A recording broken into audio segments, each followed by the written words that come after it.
Howdy everyone, my name is Griffin Furlong, and in today's video we will walk through curve number calculations for the basins that we delineated in the last video. Curve numbers belong to a method known as the SCS method. Now the SCS method is used to estimate runoff of a watershed. In this model, the curve number is a primary factor used for runoff calculation. After this video, you will have a stronger understanding of the following. Number one, the parameters that affect the stormwater runoff or the discharge rate of the watershed. Number two, the widely used SCS method. Hopefully you will have an understanding of how we implement that method, how we compile the calculations, and how we use those to build our watershed models. And lastly, I'm going to show you some resources and tools used by hydrologists and engineers to help gather the information needed to make these calculations. But I'm as ready as you, so let's dive right into it. Now, the first thing that I want to introduce here is the TR55 manual. The link to this manual is in the comment description. I highly suggest you print it out, save it, put it in a binder, tabulate it, and maybe even get ChatGPT to summarize it for you and do everything you need to do to fully understand this manual. So what this manual does is it presents simplified procedures to calculate storm runoff volume, peak rate of discharge, hydrographs, and storage volumes required for floodway water reservoirs. Now, these procedures are applicable in small watersheds, especially urbanizing watersheds in the United States, and this was first issued in January 1975, and we're still using it today. So let's actually dive into this manual, and where I'll first begin is just asking the question, well, what are the major parameters that affect stormwater runoff according to this method? Now, the absolute number one critical thing to estimating stormwater runoff is the curve number. The curve number is a number between 1 to 100, and the higher the number, aka let's say 100, the higher the amount of direct runoff and vice versa. So the lower the curve number, the lower the discharge rate. Now, why? The higher the curve number, the more impermeable the soil is, meaning that the water can't soak into the ground as easy. Now, land cover with a high CN value will be something like pavement. Think of all your roads, your sidewalks, your buildings. Right when water strikes those surfaces, water wants to immediately run off, and barely any of that water is soaked into the surface. So if I were to zoom into these impervious areas right here, this is a very useful table for understanding curve numbers. So if I were to go to impervious areas here, paved parking lots, roofs, driveways, etc., excluding right-of-way, you see how all of those curve numbers are 98. It's a very high curve number. But if I were to go to some open space, like let's say you're doing your lawn, and let's say if it's a good condition with a lot of grass cover, depending on the different type of hydrologic soil group, which we'll get to that, notice the differences in the curve numbers of just grass versus the pavement areas. Now let's dive into hydrologic soil group, because obviously we need to understand that in order to develop a curve number. Now, the different type of hydrologic soil groups are spread out by types, and the different types are A, B, C, and D soils. Hydrologic group A typically has more permeable soil types, meaning that water can actually infiltrate and soak into the ground. Whereas hydrologic soil group D is more impermeable, meaning water is not going to infiltrate as well into that soil or the land cover. Now, if you want to dive more into the specifics of the hydrologic soil group, I highly recommend diving into this TR55 manual. Now, one tool that a lot of engineers use to understand the hydrologic soil group is the NRCS Web Soil Survey. So this is a really useful tool if you're trying to understand the different hydrologic soil groups. And honestly, this tool has a lot of other uses as well, but one of them that I use is the hydrologic soil group. Now, one thing that you can actually do is you can search an address, or you can actually import a shapefile. I won't be showing you guys how to do that in this video, but it's really helpful if you have the project boundary. You can export it to a shapefile and then export it here into and then you can import it here into this web soil survey. That way you can make actually nice graphics for use of your stormwater report. But for our project, I entered in the address, and here we actually are in our project site. Since we have our project area here, we can actually now create an AOI, or an area of interest. Now you can do a polygon, or you can just do a simple rectangle. So I'm going to select that button up there, and I'm just going to do a little rectangle from here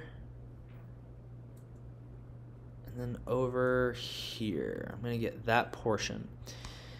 So that's our area of interest. So that is the point of reference where we're going to be getting all of our information. Now, in order to find the hydrologic soil group, where I go is the Soil Data Explorer tab up here. So I'm going to go to Soil Data Explorer, and then you also have more tabs here. I'm very interested in the soil properties and qualities, so I'm going to go press that tab right there. So here we have a few more little tabs over here, and we're going to find the soil physical properties, and we're going to scroll down.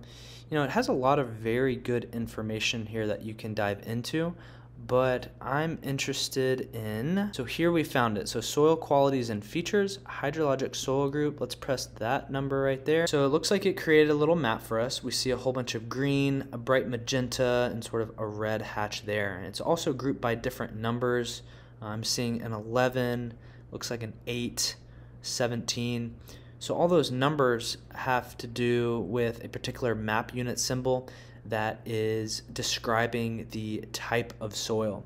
So here's all of the different types of soil. We have a lot of different types, and we also have the ratings, which is exactly what we're looking for. And it even kind of divvies it up into acreages and percent of our area of interest. And what I love about this site is that it really dives into the different types of groups. So group A, you know, we mentioned that soils have a high infiltration rate. Here is our map, guys, and you know, just to get a general sense of what we're dealing with. So over half of our land cover is A/D. So the majority is A/D, A/D.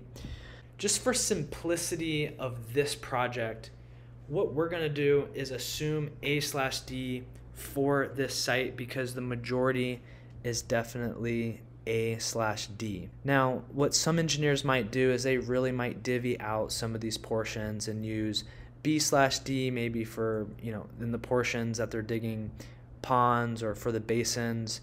But again, like I said, for simplicity, we're going to be using A/D because it really doesn't vary by much. Now, let's say if the western half of our site was all A and then the eastern half was all D, well then yeah, then I would want to be a little bit more nitty-gritty with that, because then that means that we have some better quality soil on this. Now the next parameter that affects stormwater runoff rates is the rainfall amount. Now the rainfall amount will typically be in inches. Now each design storm has a different amount of inches associated. So let's say if you had a 100-year 24-hour storm. Well, what does that even mean? 100-year is a 1 in 100 chance of that actually happening. Now the second half, meaning the hour, the 24-hour, that's the full duration of the storm event. Now rainfall is definitely geographically dependent, and in order to determine your rainfall amount, you will need to use your various design guidelines provided by your county, city, or water management district. However, one resource that's highly accepted is NOAA, and that's N.O.A.A. With NOAA, you can actually get real rainfall data.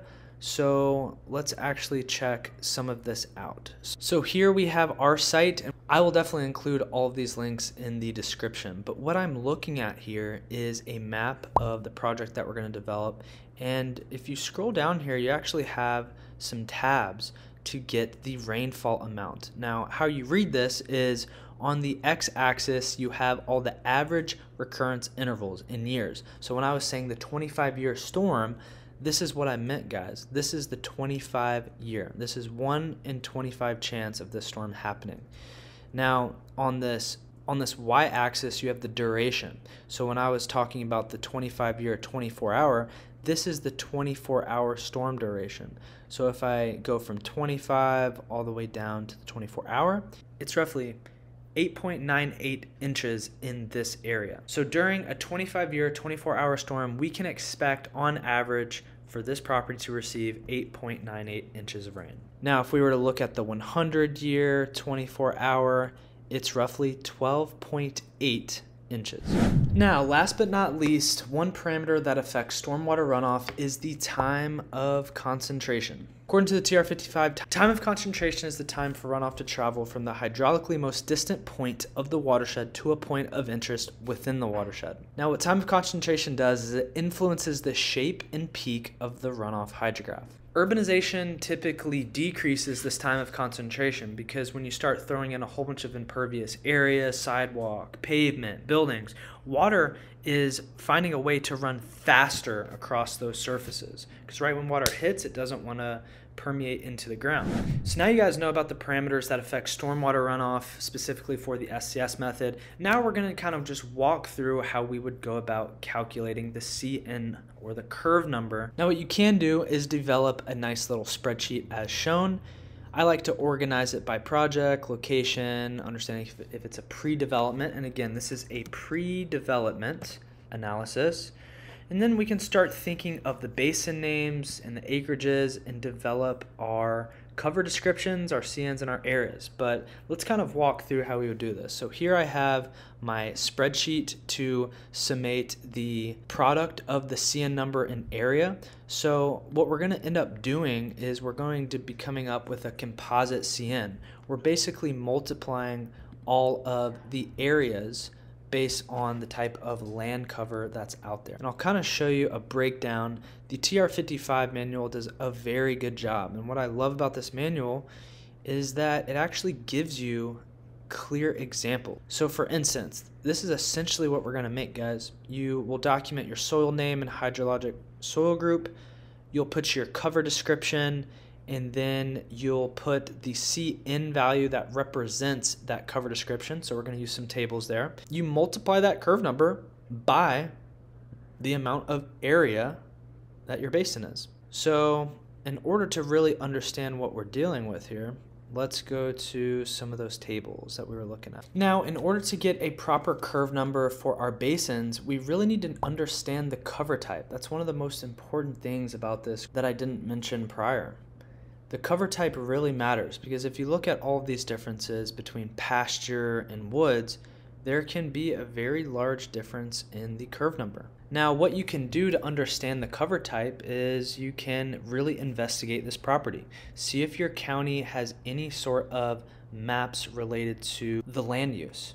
So a lot of times you might be able to figure out from your county or city if a property was used more so for agricultural, if it was used for commercial, maybe it was like an abandoned mobile home. But you're going to have to be an investigator of this different cover type. Now, you can also just use aerials. If you look at the aerial of the project, you can get a sense for the land use. So if you have a heavily wooded area, well, you're most likely going to be using woods. Now, what I highly recommend for younger engineers is to document all of your assumptions. You can't just run with an assumption without documenting it, because you will end up with problems later down the road if you ever have to submit your stormwater report or calculations to any jurisdiction. And let's say you start getting comments by different reviewers and you don't even remember how you set your CN value or what your assumptions were. Well, that creates a whirlwind of problems that you want to avoid.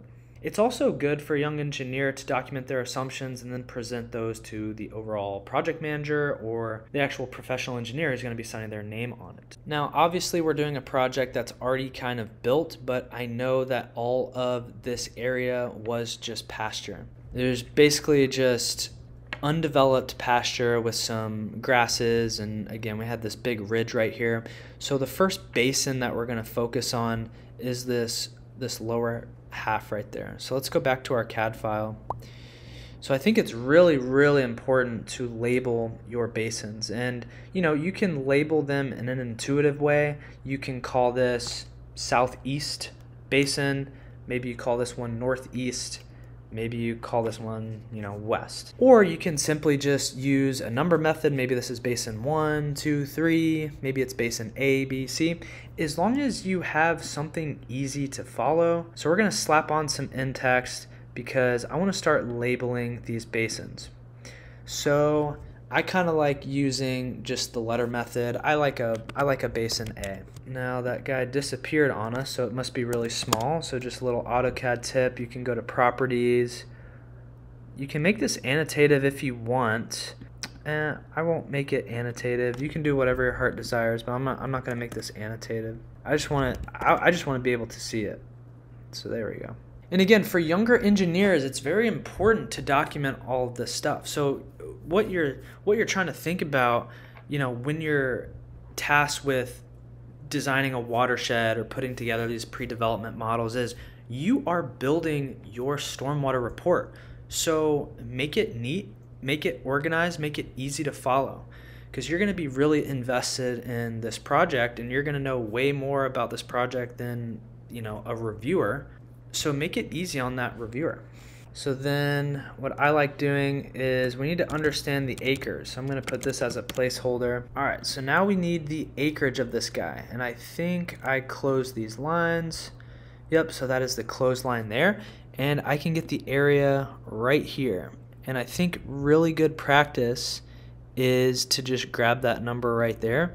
But let's go back to our spreadsheet. What did I have it in? I had it in acres. So one thing that we're going to have to do, and you can actually do this in this calculator, is I can do divide by 43560. That's the conversion from square feet to acre. Now just be really careful with your acreage balance. You know, sometimes I just go ahead and grab this whole number, but I'm going to grab to the second decimal place right there. I'm going to copy and I'm going to go to my spreadsheet. So that's actually the total basin acreage. So we have 10.88 acres. So let's try to understand that soil name, the hydrologic group, cover description, and the CN value of this. So if we go back to our little map, we have this, you know, lower half right here. So we have a mix between 11 soils and 21 soils. So 11 was the A/D, and then the 21 was the A/D. So we're really just going to be using A/D. Now if you have these different type of soil names, you can put that in your spreadsheet. You know, you can use both of these names. That's perfectly fine. So what we can do is we can, you know, paste that guy. Now we need the hydrologic soil group. So it was A/D. So the cover description again is what we're going to be using in this TR55 manual. You know, based from our aerials of this project site, it looked like it was pasture and grassland. Now we need to know the hydrologic condition. Is it fair? Is it poor? Is it good? So what do those even mean? So these actually have a little thing down here at the bottom. So if we go to this 2, you see how there's this 2 here. So I'm going to go to 2. So what does good mean? So this means that there's more than 75% ground cover and it's occasionally grazed, with poor being less than 50% ground cover or heavily grazed with no mulch. Now, this is when it's very important to document your assumptions, and this is where you can get in trouble. So this is when you truly just need to understand your site.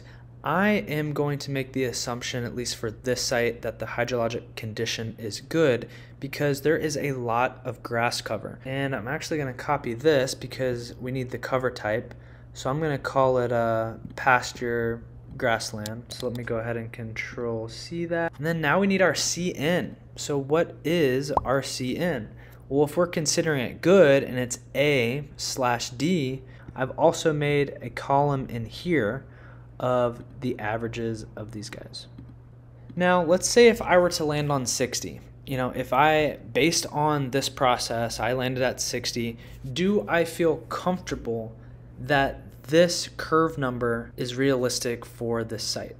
I want to be very sure because the pre-development CN in this pre-development model will dictate what you do for the post-development. So you want to be very sure on this curve number here. So before actually confirming if this 60 is good, I want to do a little bit more investigation. I'm going to look at this web soil survey. And I just want to make sure, you know, if there's anything I'm not missing maybe.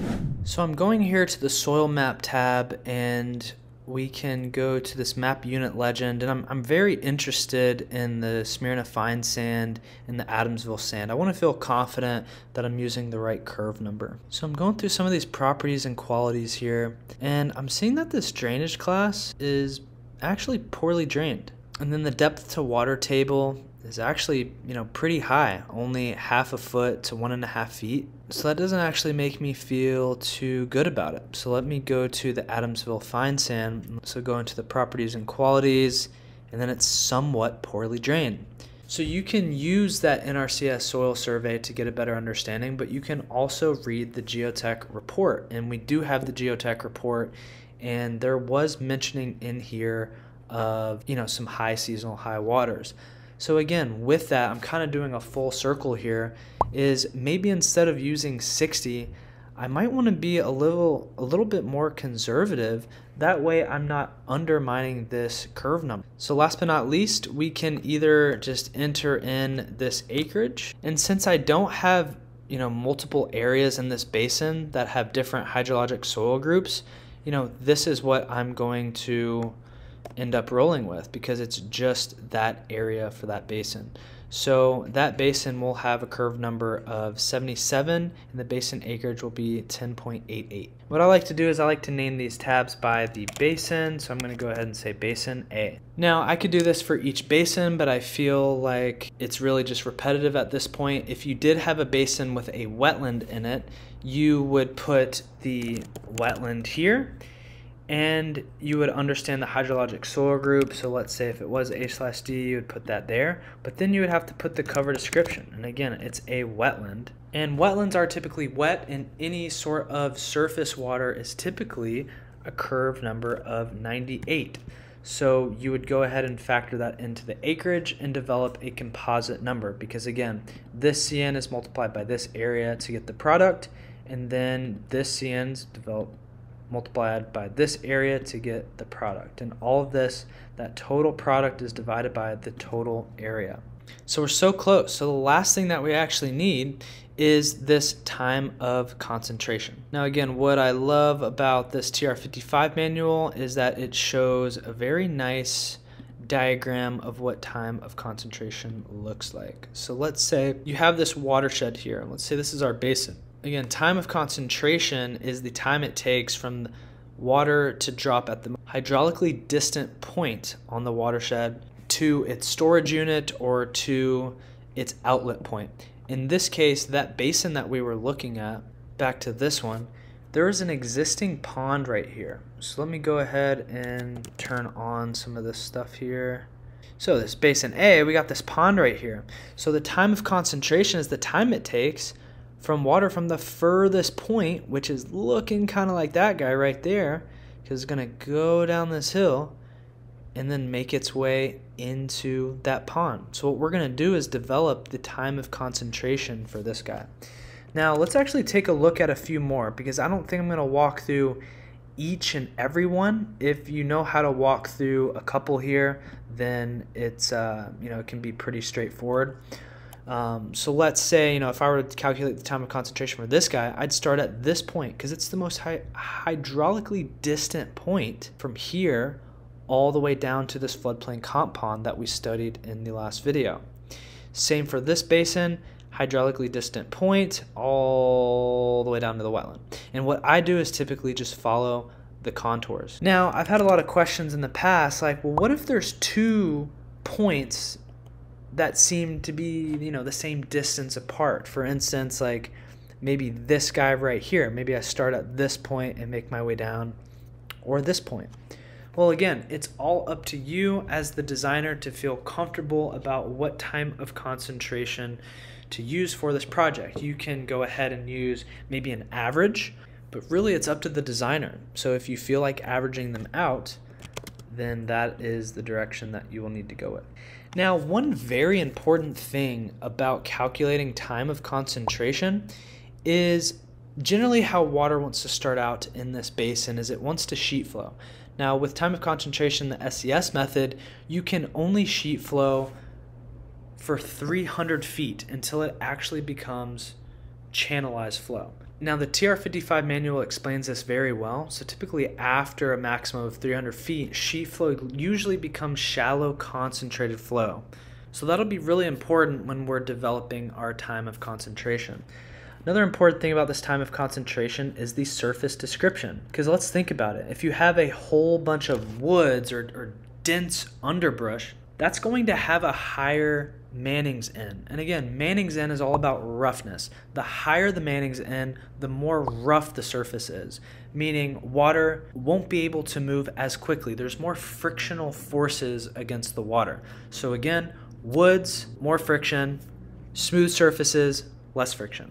That's very important when we develop these calcs. So let's actually look at our basin here. So I'm going to create a layer, and I'm going to call this XTOC. For time of concentration. I'm going to make it a really, really bright, maybe this light blue. What are y'all feeling? Light blue? Let's do light blue. I know that this is the most furthest point. I mean, that's the very tip of the ridge. I'm going to follow these contours down perpendicular, and I'm going to go all the way until it wants to spill right into that top of bank of the pond. So I'm going to hit the polyline command. I'm going to start here, and I'm going to go the way water wants to travel. I'm going to turn my snaps off. Do you remember how to turn off snaps? You can hit F3, or you can press that button right there. So I'm going to go here, and guys, this doesn't have to be perfect, but I'm going to travel perpendicular. You're a little water droplet, and you're finding your way to this top of bank before it spills into that water body. And I'm going to just stop right there.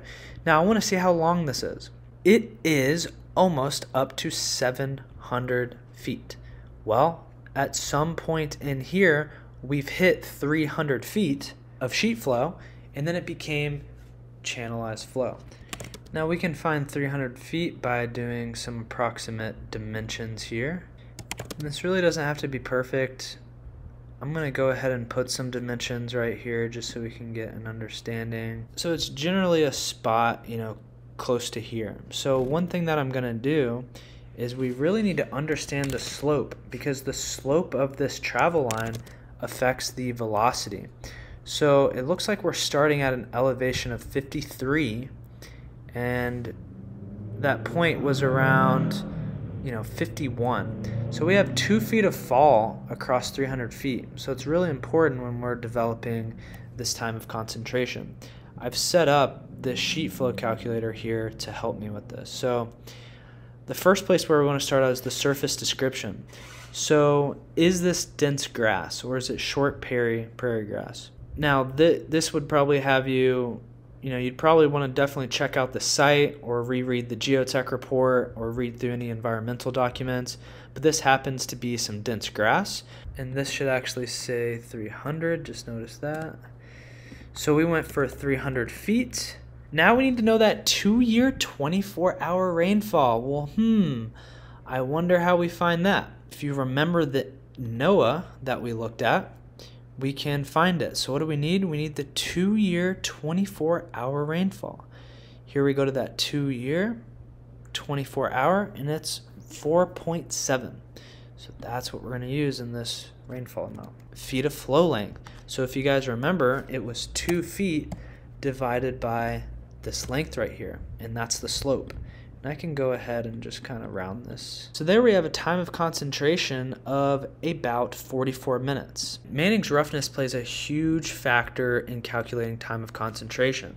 If we were to use 0.15, it changes the time of concentration by 14 minutes. So we're still not done yet though, because this time of concentration needs to summate the shallow concentrated flow of that unpaved surface. This paved surface won't come into play because we have no pavement out here.